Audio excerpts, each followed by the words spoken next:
We begin tonight with a break in an eastern Iowa cold case. 66-year-old Jack Purcell walked into a local police department yesterday and confessed to shooting and killing Robert and Goldie Huntbach in their home back in January of 1981.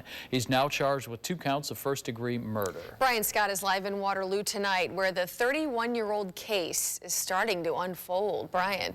Well, yeah, an officer here at the Waterloo Police Department told me earlier tonight that some days you've just got to get lucky, and that's kind of what happened here. After decades and decades of investigating this case, someone finally came forward and simply confessed to this 31-year-old cold case murder. An unlikely visit ends one of the Cedar Valley's oldest mysteries. A gentleman came to the front counter and said he wanted to talk to the police department about a homicide that happened back in 1981. 66-year-old Jack Purcell fessed up, saying he killed Robert and Goldie Huntbach in their 10th Street home 31 years earlier. Few were around at the time and are still here to remember that day at the department, but we found one retired officer. I remember it well, actually. A rookie at the time, who now goes by Mayor Buck Clark. It was a particularly gruesome scene, and it was one that went unsolved. The investigators that were working on the case were very frustrated because it was a heinous crime.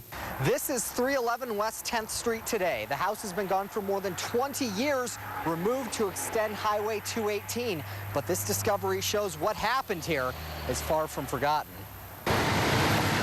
Because of hard work then and now, police are confident this one is solved. The Huntbachs finally have justice. It's just, wow, Even though it took 30 years, we now feel that we have the person that committed the crime in jail.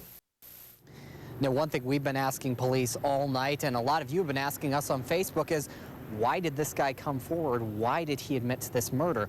Well, the police here tell us you'll have to ask him. They still don't know for sure why he's fessing up after all these years.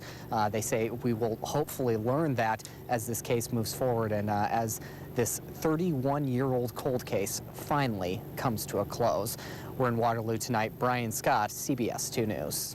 Here's a better look at the number of unsolved homicides in Iowa today. According to the website iowacoldcases.org, there are more than 300 unsolved cases right now. 101 of those cases are from the 70s, 67 from the 80s, 83 from the 90s, and from 2000 to today, 56 homicides remain unsolved in Iowa.